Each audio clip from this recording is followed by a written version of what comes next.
I should have known something was wrong when my mother didn't even look at me during my graduation ceremony. She was too busy fussing over my half-sister Sadie's hair, making sure every strand was perfect for the photos she wasn't even supposed to be in. This was my day, at least it was supposed to be. My name is Tessa and I graduated high school yesterday. Today I'm sitting in the campus library, staring at an email that's making my blood run cold. Dear Miss Whitmore, we confirm receipt of your withdrawal from fall admission. I read the words again and again, my hands shaking. I never sent a withdrawal letter to Stanford. This was my dream, the escape plan I'd been working toward for the past 4 years. Something wasn't adding up. There you are. Sadie's voice cut through my thoughts. She was leaning against the doorframe, twirling her perfectly styled hair. Mom's looking everywhere for you. We're about to head to Rosetta's for my early graduation celebration lunch. My graduation was yesterday, I said, my voice flat. Yours isn't for another year. Sadie shrugged, examining her manicured nails. Dad says it's never too early to celebrate success. Besides, I already got accepted to Yale. Early admission. She paused, her lips curving into a smile that didn't reach her eyes. Oh wait, weren't you supposed to hear back from Stanford by now? The way she said it, something in her tone made my stomach drop. I glanced back at the email, then at her phone clutched in her hand. Suddenly, the pieces started falling into place. You did this, I whispered, the realization hitting me like a punch to the gut. You hacked my email and withdrew my application. Sadie's expression didn't change, but her eyes glittered. Prove it. Before I could respond, my mother's voice echoed through the library. Girls, what's taking so long? Grant's waiting in the car. I watched as Sadie transformed, her face softening into the perfect daughter mask she wore so well. Coming, Mom. I found her. My mother appeared behind Sadie, looking immaculate as always in her designer dress. Tessa, why are you still in here? Everyone's waiting. And please tell me you're not wearing those ratty jeans to lunch. I looked down at my favorite pair of worn jeans, suddenly feeling shabby and small. I'm not feeling well, I lied. I think I'll skip lunch. Don't be ridiculous, my mother said, but her attention was already back on Sadie, adjusting her daughter's collar. This is a family celebration. For what? The words burst out before I could stop them. My graduation was yesterday, and none of you even stayed for the whole ceremony. Oh, honey, my mother sighed, that familiar look of disappointment crossing her face. We had to leave early for Sadie's Yale interview prep. You know how important that was. Besides, you're just going to beauty school now, right? I froze. I hadn't told anyone about applying to beauty school. It was my backup plan, something I'd only researched in secret. Sadie's smirk told me everything I needed to know. She'd been monitoring my emails for longer than I'd realized. Actually, I said, standing up and gathering my things, I'm not feeling well at all. I think I need to go lie down. Suit yourself, my mother said, already turning away. Come on, Sadie, darling. We don't want to keep your father waiting. I watched them leave, Sadie throwing one last triumphant glance over her shoulder. As their footsteps faded, I pulled out my phone and dialed the one person who had always been in my corner. Grandma Ruth? It's Tessa. I need your help. My voice cracked slightly. Something's happened and I don't know what to do. Come over, sweetheart, my grandmother's warm voice replied. And bring those college emails with you. We'll figure this out together. As I gathered my things to leave, I caught sight of my reflection in the library window. For the first time in years, I didn't see the shadow of my perfect half-sister or my mother's disappointment. I saw someone who was done being pushed around. Sadie might think she'd won, but she had no idea what she'd just started. Grandma Ruth's kitchen always smelled like vanilla and hope. As I sat at her worn oak table, clutching a mug of tea, I could almost pretend everything was normal. But the Stanford withdrawal email glaring from my phone screen said otherwise. That girl has gone too far this time, Ruth said, her usually gentle voice sharp with anger. She was already dialing her phone. I'm calling Marla. Your aunt needs to know about this. I reached across the table and caught her wrist. Please don't. Not yet. The last thing I needed was another family drama. I need to handle this myself. Ruth set the phone down but fixed me with that knowing look she'd perfected over 70 years. And how exactly do you plan to do that, sweetheart? Before I could answer, my phone buzzed. Mom's name flashed across the screen, followed by a string of messages. Where are you? Grant is furious you missed lunch. Come home now. I switched the phone off and pushed it away. I can't go back there tonight. Of course you can't, Ruth said, already heading to the spare bedroom. You'll stay here. But tomorrow you need a plan. She was right. I needed more than just a plan. I needed leverage. Sadie had been playing this game longer than me, and she'd gotten sloppy. There had to be evidence of what she'd done. The next morning, I walked into our kitchen to find Grant and Mom having one of their quiet conversations that always seemed to be about me. They fell silent when I entered. "Nice of you to finally join us," Grant said, not looking up from his tablet. "Your mother tells me you've been making some interesting career choices." I grabbed an apple from the counter, trying to keep my voice steady. "I haven't made any choices yet." "Beauty school," he scoffed. "That's hardly a career. Besides, we've already discussed your role in the family business." No, they'd discussed it. I'd just been told. "Actually," I said, "I wanted to talk about my Stanford application." The kitchen went quiet. Too quiet. Mom's coffee cup froze halfway to her lips. "Oh, that reminds me." Sadie breezed in, perfectly timed as always. "Dad, remember that investment opportunity one told you about? The one through Chad's father's firm?" Grant's face lit up, the way it never did for me. "The tech startup? Have they opened up spots for early investors?" "They have," Sadie smiled, shooting me a quick glance. "But we should discuss it privately. You know how these things are." I watched as she led Grant away, effectively shutting down any conversation about Stanford. But not before I caught a glimpse of something on her phone screen. An email draft with a familiar header. "Tessa," Mom said, finally acknowledging me. "About yesterday." "Save it," I cut her off. "I need to get ready for work." "Work?" She blinked. "What work?" "My shift at Mel's Diner starts in an hour." I hadn't planned to tell her, but suddenly I wanted her to know. "I've been working there for 3 weeks. Her face crumpled into that familiar look of disappointment. "A diner? What will people think? They might think I'm responsible. Independent." I met her eyes. "Like Sadie." Mom's expression hardened. "Don't start with that jealousy again. Your sister, half-sister, works hard for everything she gets. Maybe if you showed half her initiative." I laughed, and the sound surprised us both. "You have no idea what Sadie's capable of, do you?" "What's that supposed to mean?" But I was already heading upstairs. I had a shift to get to, and more importantly, I had a plan forming. Sadie wasn't the only one who could access emails, and I had a feeling that draft I'd glimpsed on her phone would be very interesting to Grant if he knew what his perfect daughter was really planning with Chad's father's firm.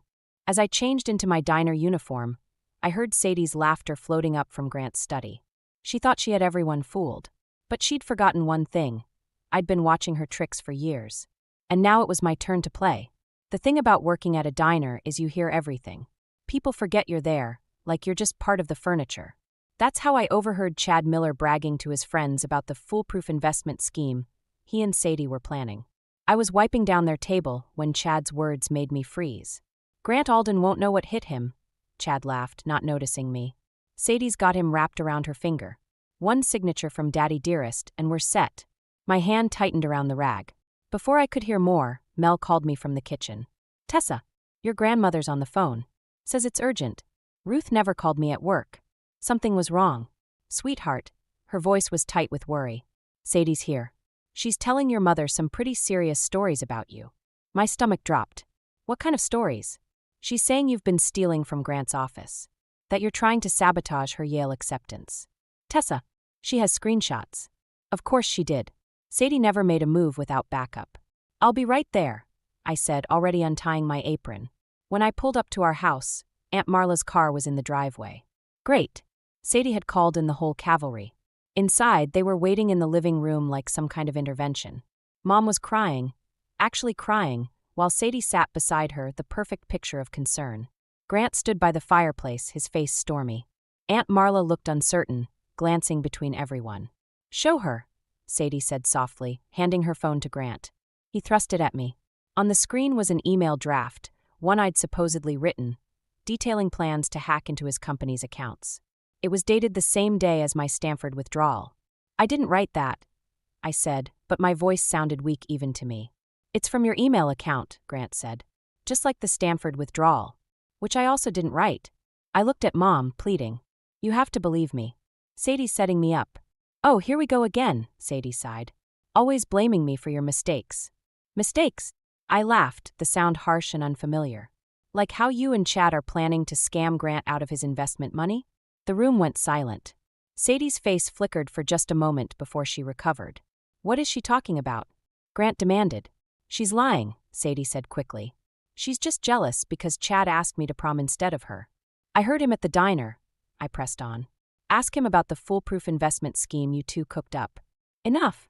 Mom stood up, mascara streaking her cheeks. Tessa, how dare you make up such horrible lies about your sister? Half-sister, I corrected automatically. See. Sadie's eyes welled with perfect tears. She's always trying to divide our family. First the stealing, now these accusations. Aunt Marla finally spoke up. Maybe we should all take a breath. No, Grant cut her off. I want to know what's really going on. Tessa, if you can't prove these accusations, check his investment portfolio, I said. Look for any new tech startups linked to Richard Miller's firm. Grant's face changed. He pulled out his phone, fingers moving rapidly. Sadie stood up suddenly. Daddy, you don't have to. Sit down, he snapped, and for the first time, I saw real fear in Sadie's eyes. My phone buzzed. A text from an unknown number. You'll regret this. I looked up to find Sadie staring at me, her mask finally cracking. Behind the perfect makeup and practiced tears, I saw something ugly and desperate. I have to go, I said, backing toward the door. My shift isn't over. Tessa, wait. Aunt Marla called, but I was already gone. In my car, my hands shook as I gripped the steering wheel. I'd finally pushed back, but this wasn't over. Sadie wouldn't let it be. My phone buzzed again. This time it was Ruth. Come stay with me tonight. We need to talk about your beauty school application. I think I can help. I started the car, watching Sadie's silhouette in the living room window. She might have the family fooled, but she'd forgotten something important about me. I had nothing left to lose. 3 weeks after the confrontation, I found myself standing in Ruth's bathroom, surrounded by mannequin heads with half-finished hairstyles. My hands were cramping from hours of practice, but I couldn't stop. Not when I was finally getting somewhere. You're getting better, Ruth said from the doorway, watching me work. That French braid actually looks French this time. Before I could respond, my phone lit up with Grant's name. I'd been dodging his calls since the investment scheme revelation, but this time something made me answer. Where are the files? His voice was ice cold. What files? Don't play dumb, Tessa. The backup drives from my home office are missing. Sadie says she saw you in there last night. I gripped the edge of the sink. I haven't been home in 3 weeks. You know that. Then explain why your fingerprints are all over my desk. My old house key. The one I'd forgotten to return. Sadie must have. Check your security cameras, I said, trying to keep my voice steady. Conveniently disabled last night. Along with Sadie's phone tracking app. Of course they were. I could almost admire how thorough she was being. Grant, think about it. Why would I? Because you're desperate, he cut in. Working at that diner, living with your grandmother. You're not exactly making good life choices. The mannequin head toppled as I spun around, nearly knocking over my carefully organized styling tools. At least I'm not the one being scammed by my own daughter. We've investigated Chad's investment proposal. Everything checks out. You're just trying to cause trouble, like always. I laughed, but it came out more like a sob. Have you actually met Richard Miller? Chad's father? Or just seen the paperwork Sadie showed you? The silence on the other end told me everything. You have until tomorrow to return the files, he said finally. Or I'm calling the police. The line went dead. I looked up to find Ruth watching me, her face tight with worry. I heard, she said quietly. What are you going to do? Before I could answer, my phone buzzed with a text from Sadie. Meet me at Riverside Park. 1 hour. Come alone or the drives go public. I have to go, I said, already grabbing my jacket. Ruth caught my arm. Tessa, wait. There's something you should know about the trust fund your father left you. What trust fund? The one Lila's been managing since he died. You're supposed to get access when you turn 21. The world tilted sideways. Mom told me there wasn't any money left. Ruth's expression hardened. There's plenty left. Nearly $500,000. I've been trying to find the right time to tell you. My phone buzzed again. Sadie, tick-tock. I have to deal with this first, I said, heading for the door. But we're not done talking about the trust fund. Be careful, Ruth called after me. That girl fights dirty. She had no idea. At the park, Sadie was waiting by the river, looking perfectly put together as always. The missing drives sat on the bench beside her. You know, she said conversationally, I almost admire how hard you're trying. Beauty school, the diner job. It's pathetically ambitious. Where are the real drives, Sadie? She smiled. These are the real drives. But the files? Those were uploaded days ago. Insurance, you know? Against what? Against you ruining everything. Her smile vanished. Did you really think you could turn Dad against me? I'm his real daughter. You're stealing from him. I'm securing my future. Unlike you, I have plans bigger than cutting hair in some strip mall. Using Chad's fake investment scheme? Sadie's laugh was sharp. Chad, please. He's just the face of the operation. This was my idea. All of it, including your Stanford rejection. I stepped closer. Why? What did I ever do to you? You existed, she said simply. Always there, with your sad eyes and your dead dad's trust fund. Making Mom feel guilty. Making everything complicated. The truth hit me like a physical blow. You know about the trust fund? Of course I do. Mom's been investing it in Dad's company for years. My company soon. She stood, brushing off her designer jeans. So here's the deal, walk away. From the house, the family, all of it. Or these files show everyone exactly what kind of person you really are. I stared at my half-sister, finally seeing her clearly. You really think you've won, don't you? Her smile was almost pitying. Haven't I? But as I watched her walk away, I thought about Ruth's revelation about the trust fund, about everything I'd learned working at the diner. Sometimes the best revenge isn't about winning. It's about surviving long enough to tell the truth. The box arrived on Ruth's doorstep the morning after my confrontation with Sadie. Inside, nestled in tissue paper, was a complete professional hairstyling kit. Scissors that caught the light like diamonds. Brushes with perfect bristles. Everything I'd been saving for but couldn't yet afford. Open it, Ruth urged, holding out an envelope. Read the note first. My hands shook as I unfolded the paper. For when you're ready to build your own future. Love, Aunt Marla. Before I could process this, my phone buzzed. A text from Mom. We need to talk about the trust fund. Come home. Now. Ruth touched my shoulder. You don't have to go. But I did. Because for once, I had leverage. The house looked different somehow, smaller maybe. Mom was waiting in the kitchen. Her perfect makeup couldn't hide the shadows under her eyes. Grant sat beside her, his laptop open to what looked like banking records. Where's Sadie? I asked. At Yale, Mom said quickly. Touring the campus. Really? Because I just saw her car at Chad Miller's house. Grant's head snapped up. What? Never mind that. Mom cut in. We need to discuss your father's trust fund. You mean the one you've been funneling into Grant's company? The words came out sharp, precise. The one you told me didn't exist? Mom's face went white. Who told you? Does it matter? I pulled out my phone, showing them the banking records Ruth had helped me find. What matters is it's illegal. And I have proof. Grant stood up so fast his chair toppled. Are these the files you stole? I didn't steal anything. But Sadie did. I met his eyes. Check your security footage again. The real footage, not whatever she showed you. Check the timestamps. This is ridiculous, Mom said, but her voice wavered. Sadie would never. Like she'd never hack my Stanford application? Or set up a fake investment scheme with Chad. Grant's face darkened. What investment scheme? Before I could answer, the front door slammed. Sadie stormed in, her Yale sweater wrinkled, mascara smeared. What did you do? She demanded, waving her phone. Chad just called. His father's backing out of the deal. The room went silent. Grant turned to her slowly. What deal, Sadie? She froze, realizing her mistake. For a moment, I saw panic flash across her face. Then her mask slipped back into place. Tessa's lying, she said smoothly. She's just jealous because... Stop. Grant's voice was quiet, dangerous. Show me your phone. Daddy. Now.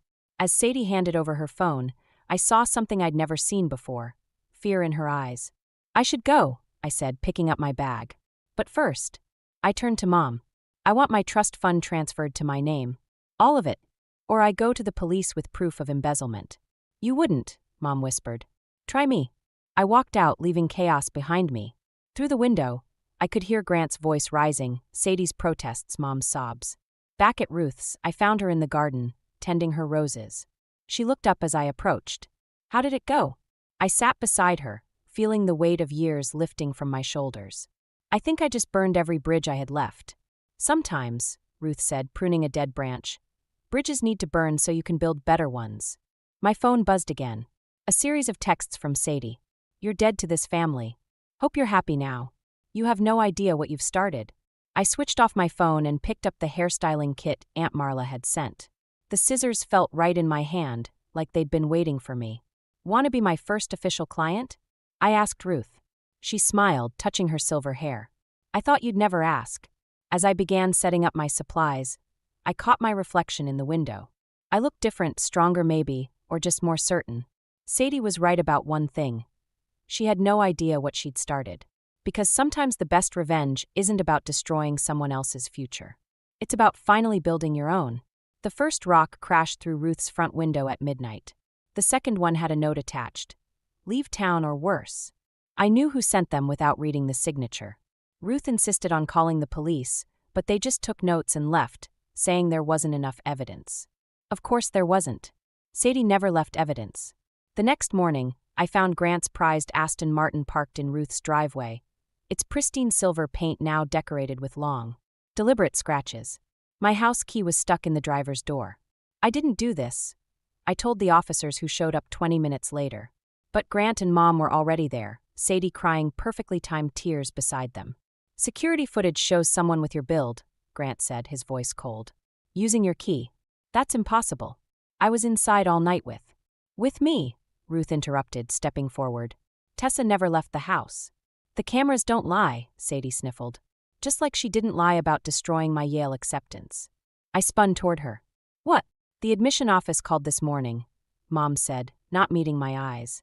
Someone sent them evidence that Sadie cheated on her SATs. They've rescinded her acceptance. The pieces clicked together too late. I should have known Sadie wouldn't go down without taking everyone with her. Press charges, Sadie urged Grant, wiping away tears that looked almost real. She's obviously unstable. Grant pulled out his phone. I'm calling my lawyer. Wait, Ruth said. If you press charges, I'll have to tell them about the trust fund. About where that money really went. The threat hung in the air like smoke. Fine, Grant finally said. But I want her gone. Today. If I see her near our house or my car again, I'm calling the police. Our house. I laughed, the sound brittle. I grew up there. That was my father's. Your father is dead, Mom cut in. And you're no longer welcome in our home. The words hit harder than any rock through a window. Lila, Ruth gasped, but Mom was already turning away, leading Sadie to their car. Grant stayed behind. One more thing, he said, handing me an envelope. Cease and desist letter from my lawyers. Stay away from my family, my business, and especially my daughter. She's not your daughter, I shot back. She's a con artist who's bleeding you dry. The only person causing problems here is you. He glanced at Ruth's broken window. Clean up your act, Tessa. Before someone gets hurt. After they left, Ruth found me in the garden, staring at nothing. We'll fight this, she said. I have savings. We can get a lawyer. Don't. My voice sounded strange, distant. Sadie won't stop until she's destroyed everything. Then we'll start over. Together. But even as she said it, I saw Ruth press a hand to her chest, her breathing labored. The stress was getting to her. Her heart couldn't take much more. My phone buzzed. A text from an unknown number. Karma's a bitch. So am I. S. Below it was a link to a social media post going viral in our community. Pictures of Grant's car, security footage stills of someone who looked just like me, and a story about the unstable daughter who couldn't handle her sister's success. The comments were already rolling in. Always knew there was something off about her. Poor Sadie, having to deal with such a toxic sister. Lock her up before she really hurt someone. I deleted the app, but the damage was done. My reputation, my future, my family, Sadie had taken everything. I have to leave, I said quietly. Tessa, no. Look at your window, Ruth. Look at what she did to Grant's car. Next time it could be worse. It could be you. I'm not afraid of her. But I am. The admission hurt more than Mom's rejection. I'm afraid of what she'll do next. Of what I might do to stop her. Ruth took my hand, her grip surprisingly strong. Then we'll leave together. Start fresh somewhere else. I looked at my grandmother, my last real family, and made the hardest decision of my life. No, I said. I have to do this alone. Because sometimes protecting the people you love means letting them go. And sometimes revenge means walking away. At least, that's what I kept telling myself as I packed my bags, leaving everything I loved behind. 6 months after I left town, Aunt Marla's call brought me back. Ruth had died in her sleep, peaceful and quick, they said. I missed the funeral. Sadie's restraining order made sure of that. But today, standing in Ruth's lawyer's office, none of that mattered. She left you everything, the lawyer said, sliding the papers across his desk. The house, her savings, and this. He handed me an envelope, Ruth's familiar handwriting spelling out my name. Before I could open it, the door burst open. Sadie stormed in, followed by Mom and Grant. This is ridiculous, Sadie snapped. She's mentally unstable. There's no way Grandma Ruth meant to. She wasn't your grandmother, I said quietly, finding strength in the weight of Ruth's letter in my hands. Miss Alden, the lawyer interrupted. This meeting is private. Private? Grant stepped forward. After what she did to my car. To my company. I looked up sharply. What happened to your company? The silence that followed was heavy with unspoken accusations.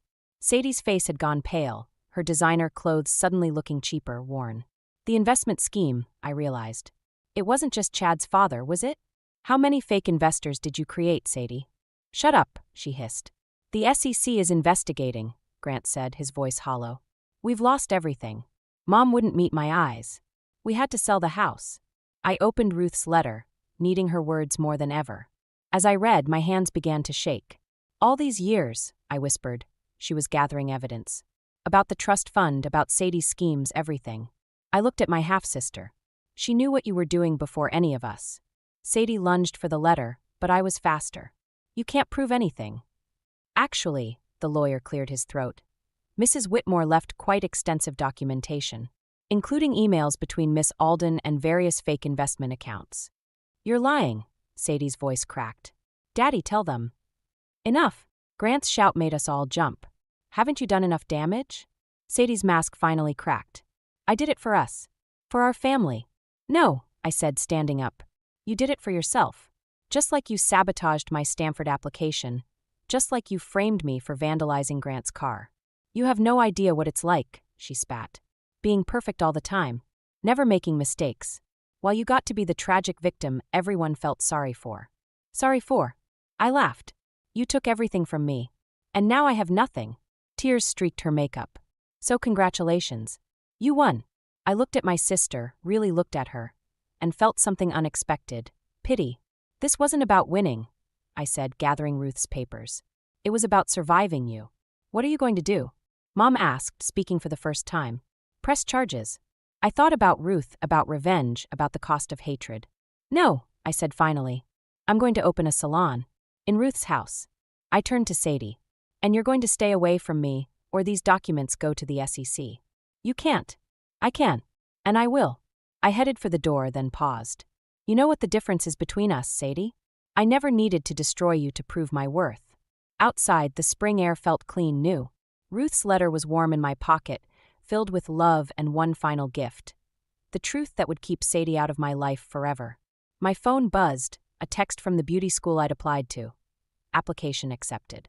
I smiled, thinking of Ruth's styling tools waiting at home. Sometimes the best revenge isn't about destroying someone else's world. It's about building your own, stronger than before. Behind me, I could hear Sadie's sobs, Mom's attempts at comfort, Grant's heavy silence. But for the first time, their drama felt distant, unimportant.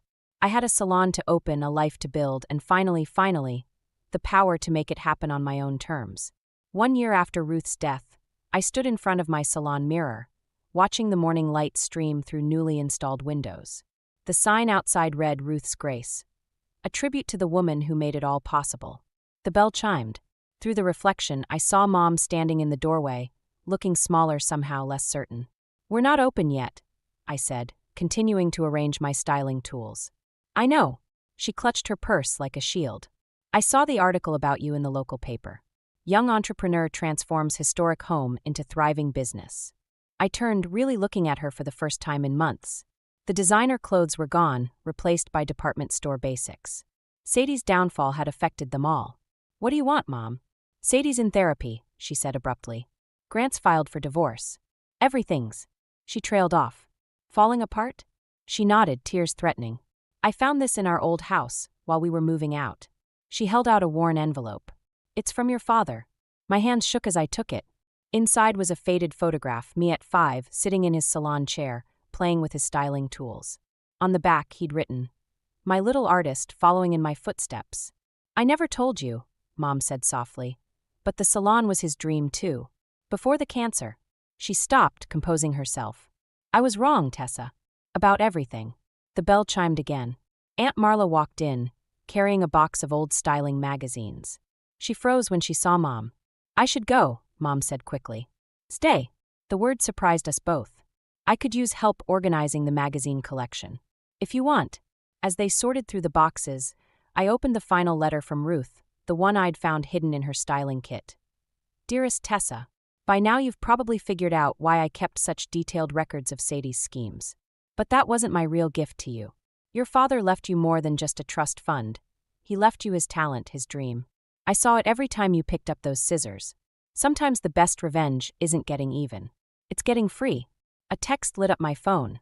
Sadie, for the first time since the lawyer's office. I'm sorry, it read. Nothing more. I deleted it without responding. Some bridges stay burned. The morning sun caught the salon's new sign, casting warm shadows across the floor. Mom and Marla's quiet conversation mixed with the rustle of magazines, the gentle hum of hair dryers warming up. First clients in 15 minutes, I announced, straightening my work apron. Either help set up or head out. Mom stood uncertainly, then reached for a broom. Marla smiled, continuing to organize magazines. I looked at my reflection one last time. Not a victim, not a revenge seeker, just a woman building something new from the ashes of what was lost. Ruth was right. The best revenge wasn't exposing Sadie's schemes or watching my family's perfect facade crumble. It wasn't even succeeding despite their doubts. The best revenge was discovering I never needed revenge at all. I just needed to find my own path. The bell chimed again, my first client of the day. I picked up my scissors, feeling their familiar weight. In the mirror, I caught a glimpse of something in Mom's expression, pride maybe or regret. Perhaps both. But I wasn't doing this for her, or for Sadie, or even for Ruth anymore. I was doing it for that little girl in the photograph, playing with her father's styling tools, dreaming of creating something beautiful. Welcome to Ruth's Grace, I said to my client, my voice strong and sure. What are we creating today? Behind me, the past lingered in shadows, Sadie's schemes, Mom's neglect, all the pain and betrayal. But ahead lay something brighter. A future built not on revenge or resentment, but on the simple joy of following my own dreams. Sometimes that's the greatest victory of all.